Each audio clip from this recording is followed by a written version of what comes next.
오늘은 성탄 감사 예배로 드리게 되었습니다.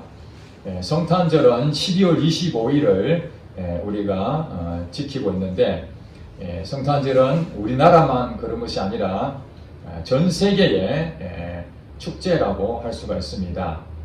왜 그럴까요?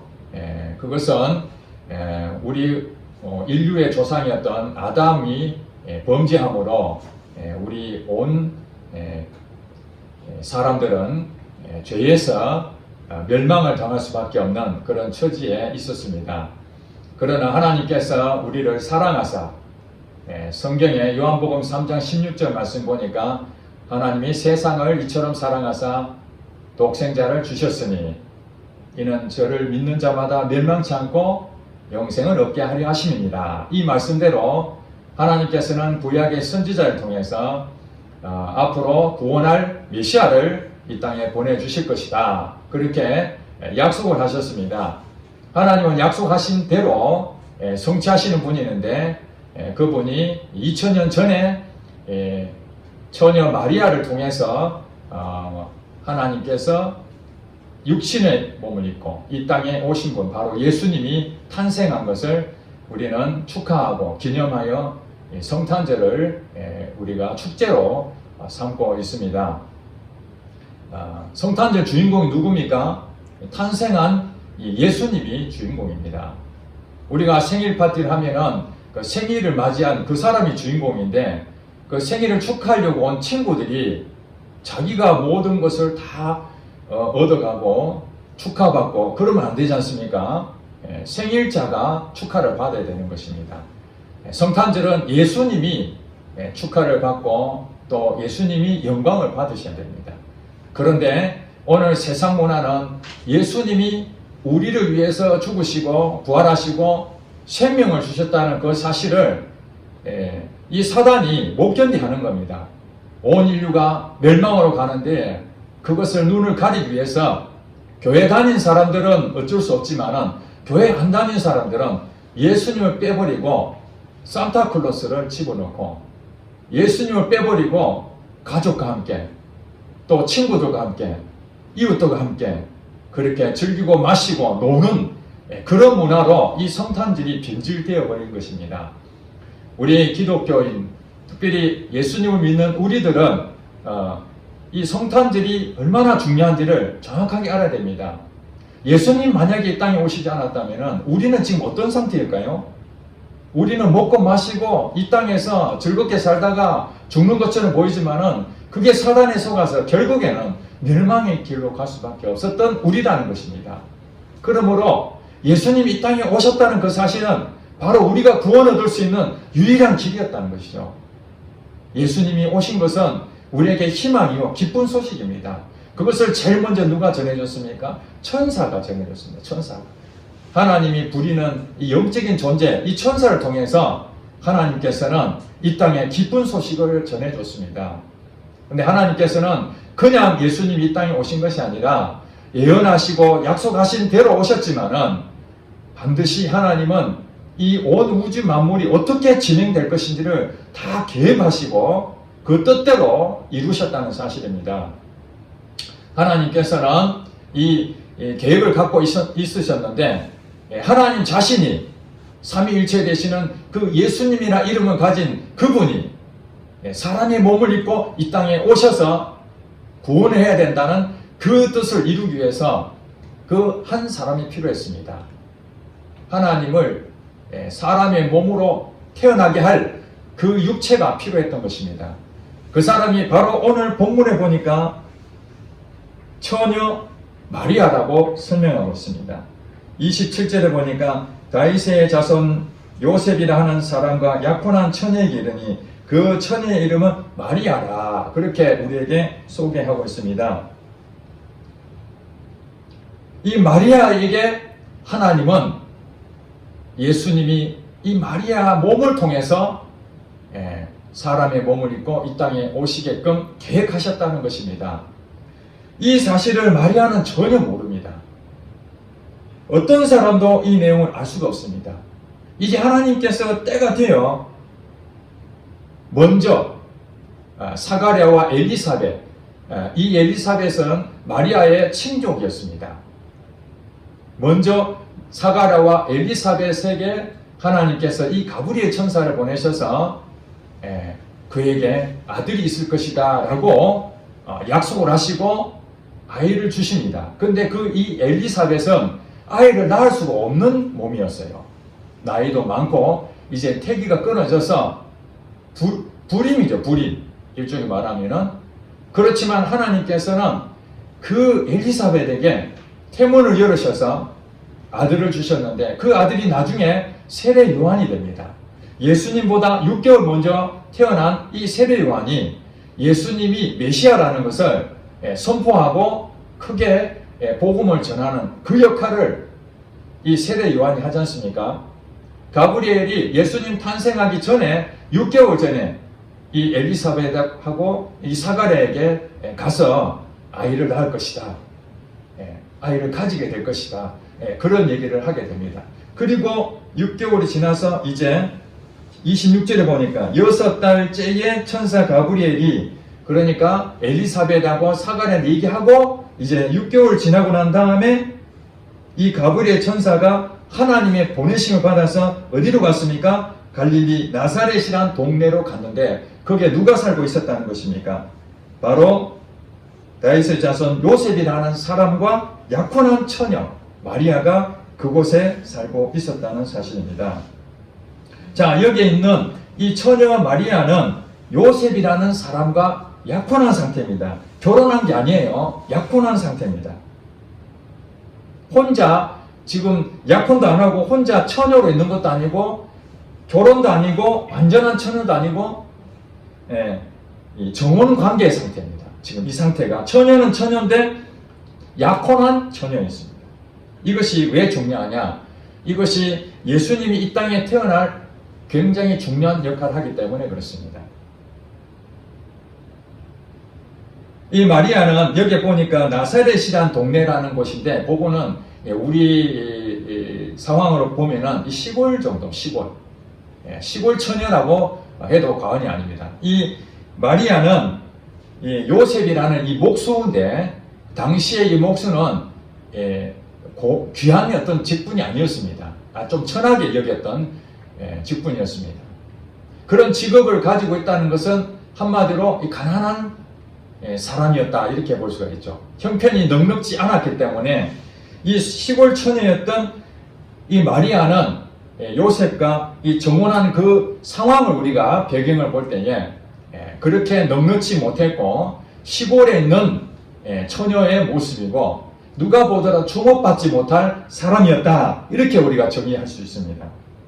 그런 사람에게 하나님께서 이 세상을 구원할 예수님이라는 그 몸을 이 처녀 마리아를 통해서 이 땅에 태어나게 만들겠다고 하나님 계획하셨다는 사실입니다. 이게 굉장히 놀라운 일입니다. 하나님이 이 땅에 사람의 몸을 입고 오시는데 얼마나 귀한 몸이십니까? 그러면은 이 세상에 갖춰져 있는 이 여자도 예수님을 충분히 드러낼 수 있는 그런 귀한 자녀라든지 또 명문가의 가문을 가지고 있던 사람이라든지 누가 보더라도 이 사람은 참 대단한 집안이야 그런 데서 태어나지 아니하고 정말 보잘것없는 그런 시골 처녀의 몸에서 태어났다는 사실 이것이 우리가 굉장히 참 특이하다 그렇게 볼 수 있습니다. 하나님께서 26절, 27절, 28절에 보니까 이 마리아에게 찾아오셔서 뭐라고 얘기합니까? 가브리엘 천사를 통해서 보내서 말씀하시기를 은혜를 받은 자여 평안할지어다. 주께서 너와 함께 하시도다. 이렇게 먼저 평안을 빕니다. 인사말을 하는 거죠. 근데 제일 먼저 말하는 것이 은혜를 받은 자여 이렇게 설명하고 있습니다. 우리는 이 땅에 복을 받으려면 은혜를 받아야 됩니다. 이 세상에 돈도 많이 벌고 몸도 건강하고 자녀도 많고 성공을 한다 할지라도 하나님의 은혜를 받지 못한다면 그것은 다 썩어질 것이에요. 이 세상에 잠깐 눈에 보이는 건 잠깐 내가 가진 것 뿐이지 나중에 이 세상을 떠나게 되면은 그 아무것도 아닙니다. 우리 영혼이 어디로 갑니까? 은혜를 잊지 못한다면은 우리는 영원한 멸망의 곳으로 갈 수밖에 없지 않습니까? 그렇다면은 이 세상에서도 복을 받고 내세에서도 복을 받으려면은 하나님의 은혜를 받아야 되는 거예요. 이 처녀 마리아는 비록 시골에서 한 목수의 아내로 평생을 살아갈 운명이 있었지만은 그러나 하나님께서는 그를 선택하여 은혜를 주셨다는 사실입니다. 이것이 마리아에게는 계획한 것도 아니고 노력한 것도 아니고 힘쓴 것도 아니었습니다. 이 은혜라는 것은 선물입니다. 내가 노력한 만큼 얻어지면 그게 어떻게 은혜가 됩니까? 내가 아무것도 베푼 것도 없고 해준 것도 없는데 내게 무엇인가 도와주고 내게 베풀어주는 그 사랑이야말로 은혜를 입은 것이죠. 마리아는 바로 평범하게 살 수밖에 없는 그 한 인생 가운데에 하나님의 놀라운 복이 찾아 들어오게 된 것입니다. 은혜를 받은 자여 평안할지어다. 29절에 보니까 그 말을 들었던 이 마리아는 이렇게 말합니다. 놀라서 이런 인사가 어찌함인가? 평소에 천사하고 자주 교제하고 그런 게 아니었을 것입니다. 전혀 예상치 못했던 평범한 일상 가운데에 갑자기 하나님의 말씀을 통해서 이 가브리엘 천사가 찾아와서 은혜를 받은 자여 평안할지어다. 주께서 너와 함께 하신다 하는 하나님의 이 말씀을 들었을 때 얼마나 기가 막히겠습니까? 그때 30절에 천사가 말하기를 마리아여 무서워하지 말라. 네가 하나님의 은혜를 입었느니라. 다시 한번 말합니다. 내가 너한테 온 것은 다른 뜻이 있는 것이 아니라 너가 하나님의 은혜를 입었기 때문에 하나님이 나를 너에게 보냈다는 거야. 그러면서 말씀하시기를 31절에 보라 네가 잉태하여 아들을 낳으리니 그 이름을 예수라 하라. 이렇게 말했습니다. 네가 잉태하여 아들을 낳으리니 그 이름을 예수라 하라. 그 예수에 대해서 무슨 말씀하십니까? 32절을 보니까 그가 큰 자가 되고 너를 통해서 낳는 아들 이름이 예수인데 그 예수는 어마어마한 큰 자다. 이 세상에서 아무도 그를 넘어설 수 없는 가장 위대한 자다. 그리고 지극히 높으신 이의 아들이다. 지극히 높으신 이가 누구죠? 하나님이죠. 성부 하나님. 그 하나님이 아들이라 일컬어질 것이다. 그리고 주 하나님께서 그 조상 다윗의 왕위를 그에게 주시느니 이스라엘 백성들은 왕 중에 왕은 누구냐면 다윗 왕입니다. 왕이 많이 있었지만 그 중에 최고의 왕은 다윗 왕이라고 그렇게 말하고 있습니다. 다윗의 왕권이 영원토록 이어질 것이다. 이렇게 약속을 믿고 있었거든요. 그러나 실제적으로 육체적으로는 다윗의 이 왕위가 바벨론 멸망을 통해서 다 끊어졌습니다. 사실은. 왕위가 다 없어졌어요. 그렇지만 오늘 본문에 보니까 그 조상 다윗의 왕위를 그에게 주신다 하는 말이 무엇입니까? 그것이 바로 다윗의 왕권이 육체적으로 끊어졌을지 모르지만 예수님이 이 땅에 오셔서 그 왕위를 이어가는 왕으로 오셨기 때문에 그것을 이어간다는 거예요. 왕으로서. 그리고 33절에 보니까 영원히 야곱의 집을 왕으로 다스리실 것이며 그 나라가 무궁하리다. 예수님이 왕으로서 이 땅에 오셔서 이제 예수님을 섬기는 예수를 믿는 모든 우리들에게도 왕노릇 할 수 있는 길을 열어주신 겁니다. 이제 우리도 마찬가지 다윗의 왕위를 이어받는 예수님을 통해서 우리도 이제는 그 영원한 나라가 이어지는 하나님 나라에 왕노릇 하는 사람으로 우리를 부르신 줄 믿으시기 바랍니다. 그것이 바로 초석을 누가 하셨느냐? 예수님이 하셨다는 거예요. 예수님. 지금 누구에게 얘기하고 있습니까? 이 얘기를 가브리엘 천사가 하나님 말씀을 받들어서 대신해서 마리아에게 지금 전하고 있는 것입니다. 처음에 마리아는 너에게 아들이 있을 것이야. 깜짝 놀랐죠. 물론 지금 약혼한 상태니까 요셉과 결혼하게 되면 자녀를 놓게 되겠죠. 그렇게 생각한 거예요. 그랬는데 그 다음 너의 아들이 어떤 인물인지에 대해서 설명을 들으니까 기가 막힌 일 아닙니까? 야, 어떻게 이런 아들을 대부분의 자녀를 갖게 되면 태몽이라는 걸 꾼다고 합니다. 엄마가 꾸는 경우도 있지만은 그 주변에 있는 사람들이 꾸어주기도 합니다. 그 태몽, 제가 태몽에 대한 얘기를 들었는데 그 태몽이 단 하나도 나쁘다고 얘기한 적은 한 번도 제가 못 들었습니다. 아이가 태어날 때에 태몽을 꿨는데 태몽에 대한 내용은 다 다르지만 다 좋게 나오는 얘기입니다. 다 좋다고 생각합니다. 그리고 그 자녀가 앞으로 훌륭한 사람이 된다는 그 태몽을 풀어준다면 더 좋아할 것입니다.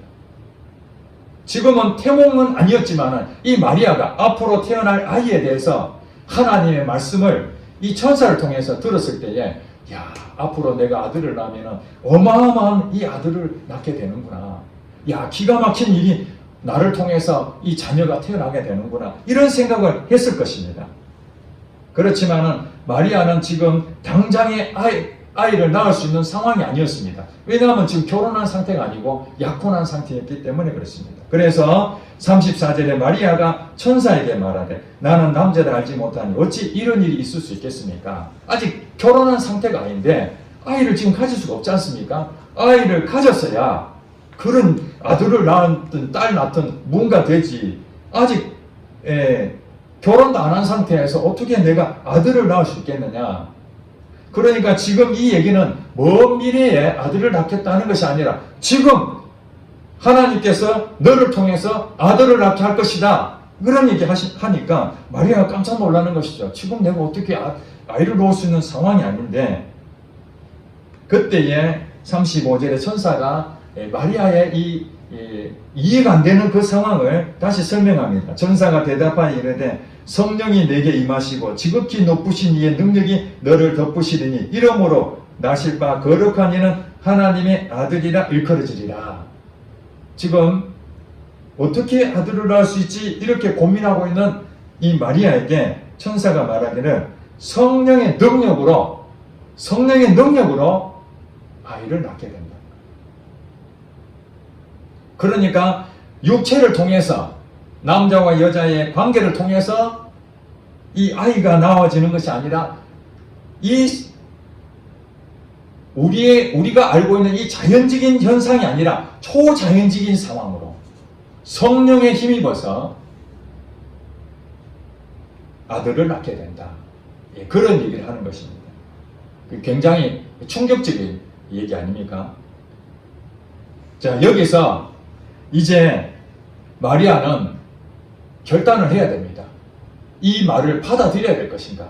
아니면 이것을 무시해버리고 이게 무슨 이상한 얘기야, 말도 안 되는 얘기야 하고 물리칠 것인가 하는 이제 상황이 있습니다. 하나님께서 어떤 계획을 갖고 계시는데 그 계획은 하나님의 뜻대로 이루어져 갑니다. 그런데 그 뜻을 수용하게 되면, 순종하게 되면 그것이 열매로 나타나고 하나님의 뜻이 분명하게 보여지게 되는데, 그러나 하나님의 뜻이 이루어져 가는 과정에서 그것을 거부하거나 불순종하게 되면 어떻게 되느냐. 지금 오늘 그런 상황이에요. 예수님께서 마리아의 몸을 통해서 이 땅에 오시려고 하나님께서 계획을 잡았지만 강제적으로 하는 게 아니잖아요. 마리아의 선택을 지금 기다리고 있는 것입니다. 예를 들어서 마리아가 전혀 관계없이 아이를 가진다면 지금 이미 너는 아이를 가지고 있다 이렇게 말을 해야 되는데 지금 그 상태가 아니거든요. 그래서 마리아가 여기서 나는 못합니다 하면은 마리아는 아무리 은혜를 입었어도 그것을 거부했기 때문에 이 예수님은 마리아 몸을 통해서 나오지는 못할 것입니다. 그러면은 하나님 계획이 틀어진 것입니까? 아니죠. 마리아와 같은 또 다른 하나님을 믿음으로 고백하는, 순종하겠다는 사람에게 이 기회가 넘어가 버리는 거예요. 하나님의 은혜를 주셨을 때 우리는 아멘하고 받아들이면 그게 복이 되지만은 그것을 쳐버리게 되면은 하나님의 뜻이 이루어지지 않는 것이 아니라 다른 사람을 통해서 반드시 이루신다. 하나님께서 이 땅에 약속하시고 분명하게 예언하셨다는 얘기는 반드시 이루신다는 거예요. 하나님의 뜻이 분명합니다.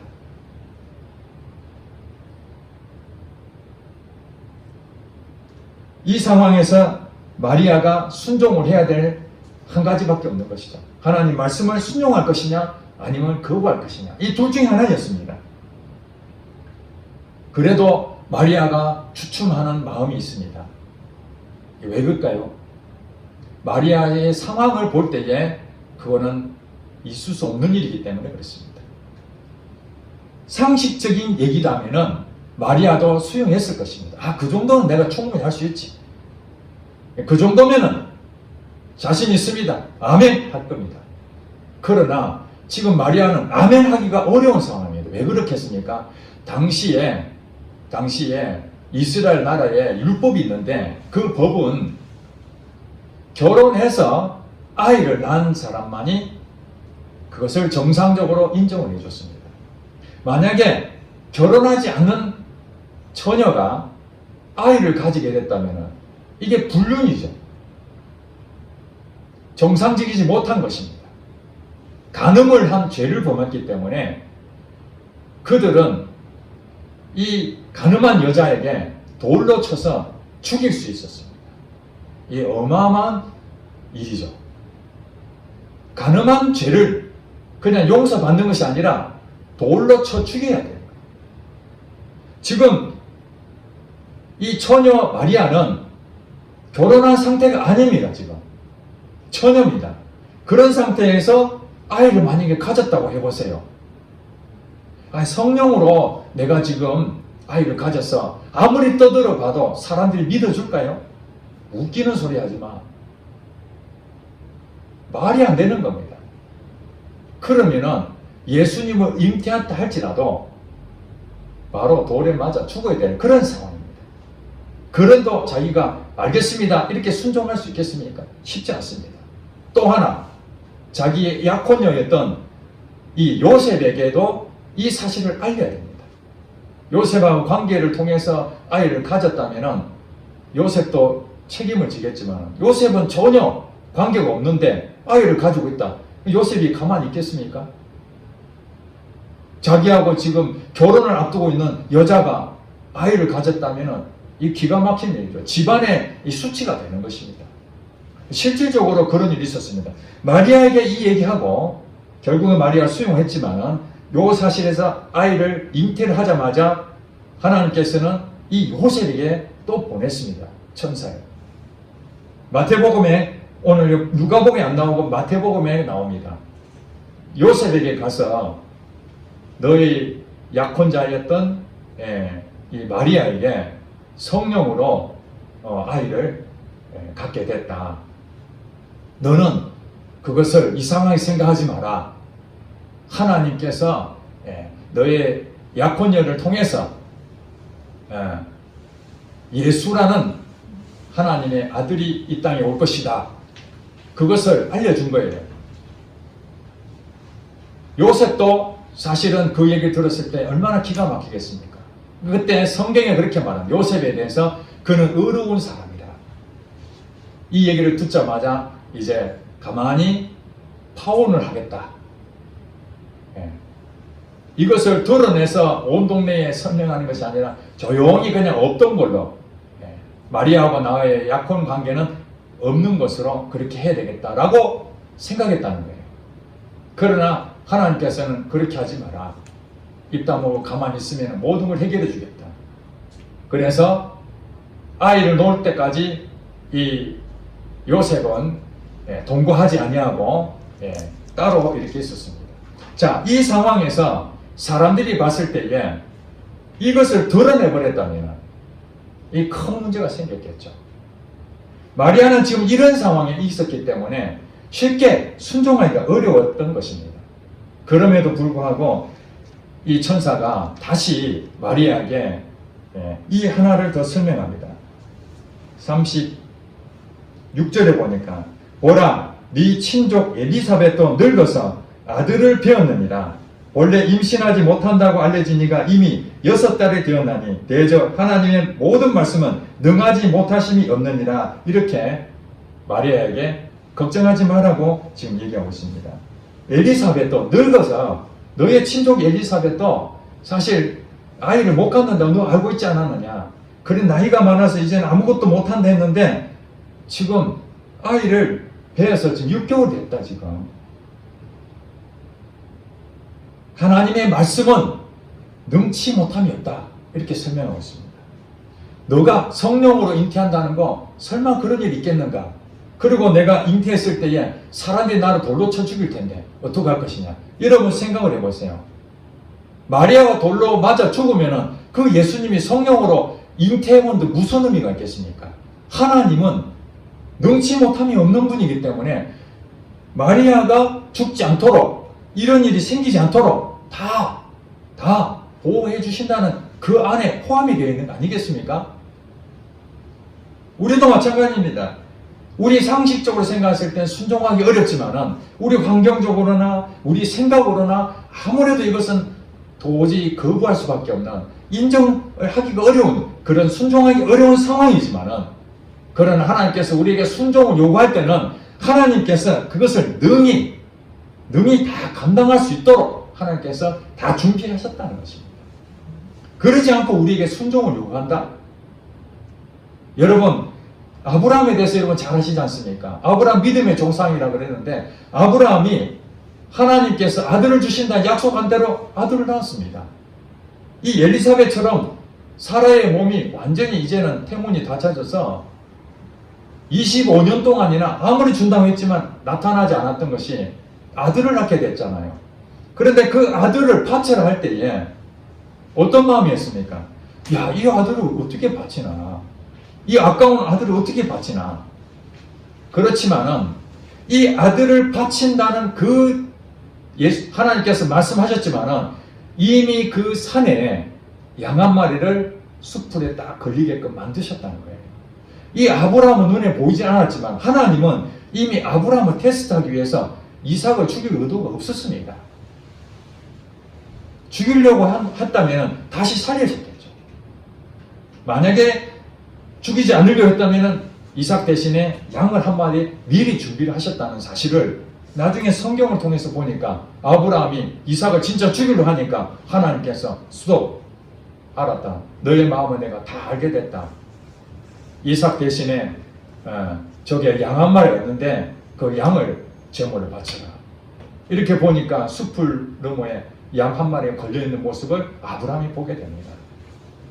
하나님이 세운 계획은 그냥 우연처럼 무질서하게 하는 것이 아니라 질서대로 분명한 계획하심으로 하나님이 이루어 가시는 것입니다. 자, 오늘 예수님께서 이 땅에 태어나신 것을 이 마리아가 38절 말씀하게 주의 여종이오니 말씀대로 내게 이루어지다. 이 한마디가 결국 그에게 성령의 능력으로 예수님이 잉태하게 되었고 또 실제적으로 잉태되고 난 다음에 예수님께서 이 땅에 태어나게 되었고 예수님이 이 땅에 오셔서 자기 백성을 죄에서 구원하실 메시아로서 그 모든 것을 다시고 하나님께 갔다는 거예요.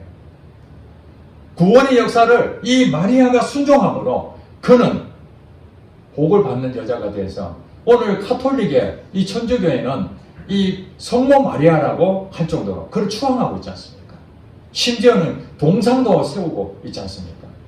우리가 마리아를 숭배할 그런 정도는 아니지만 우리의 육신을 가지고 있지만은 육신을 가진 이 마리아를 우리가 성탄절 있을 때마다 늘 함께 불러지는 것이 예수님의 탄생을 이 처녀 마리아를 통해서 하나님의 일을 이루셨다는 한 인물로서 끊임없이 우리에게 기억되고 있다는 사실입니다.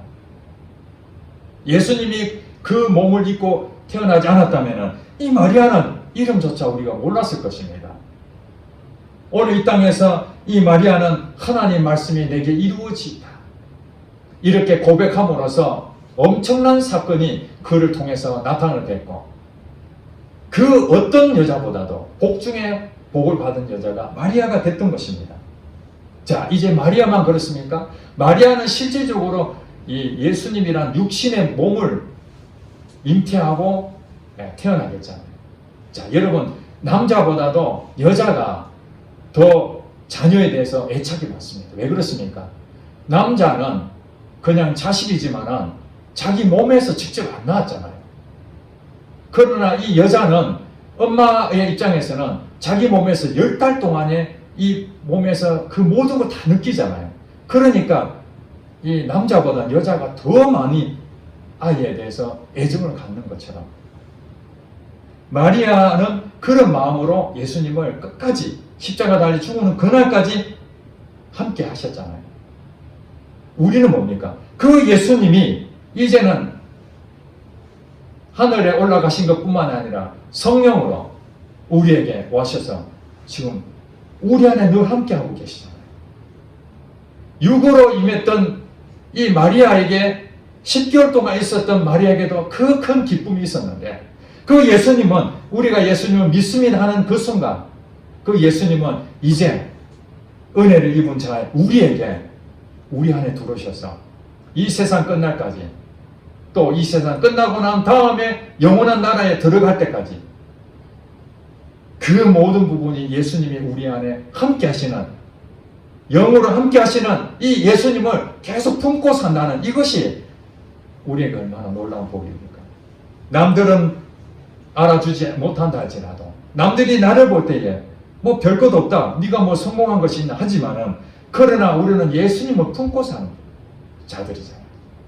마리아가 많은 사람들 가운데서 은혜를 입었던 것처럼 오늘 우리도 하나님이 은혜를 입어서 언제인지 모르지만 여러분 안에 하나님께서 다 찾아오셔서 여러분을 예수 믿는 자로 만드시고 은혜를 입은 자 여러분에게 이 마리아가 예수님을 잉태하신 것처럼 이제 여러분은 육적인 예수님을 잉태한 것이 아니라 영으로서 예수님이 내하고 함께하는 동행하신다는 이 사실이 오늘 우리의 이 성탄절에 놀라운 소식이라는 거예요. 예수님이 땅에 오시지 않았다면 우리가 예수님과 무슨 동행합니까? 예수님하고 내하고 무슨 대화를 합니까? 우리 인생의 모든 부분은 예수님 나와 함께 하시고 예수님 인도하시고 예수님 높여드리고 예수님과 동행하며 이 땅에 살아가는 우리야말로 복 중에 복이고 세상의 복을 다 가진 자입니다. 마리아만 복을 받은 것이 아니라 오늘 우리에게도 복을 받았다는 사실입니다. 마리아는 10개월 동안 예수님이 육체적으로 그 은혜 받은 것도 기쁨이 있는데 우리는 이 땅에서뿐만 아니라 영원한 나라까지 예수님을 품고 살 수 있다는 이 은혜야말로 기적이고 초자연적이라고 할 수 있습니다. 우리가 노력해서 구원을 받은 것이 아닙니다. 힘을 써서 받은 것이 아닙니다. 이 마리아처럼 낮고 천한 자에게 하나님의 계획하심으로 내가 은혜를 베풀어야 되겠다 하고 그 마리아를 통해 쓰신 것처럼 오늘 저와 여러분들도 하나님의 계획하에 여러분 한 사람 한 사람 75명 중에 한 사람이 아니라 여러분 한 사람 한 사람을 걸작품으로 생각하고 찾아오셔서 은혜를 입어주시고 하나님 믿게 만들고 예수님 나의 주인으로 만들고 그래서 우리가 하나님 때문에 너무나 감사하잖아요. 얼마나 감사한지 모르죠. 이것이 이 땅에 살면서 여러분에게 성탄절에게 주는 최고의 기쁨이 아닌가. 여러분 이 성탄절은 예수님이 주인공이십니다. 우리는 그 주인공을 오늘 이 자리에 경배하고 찬양하고 영광을 돌려야 마땅하는 것입니다. 그 예수님이 내하고 함께 하신 그것을 묵상하면서 이제 성탄절 12월 25일 날 이제 얼마 남지 않았지만 오늘 이후부터 다시 한 번 더 이 마음을 되새겨보고 하나님을 찬양하는 여러분 되시기를 주의 이름으로 축복합니다. 아멘. 기도하겠습니다.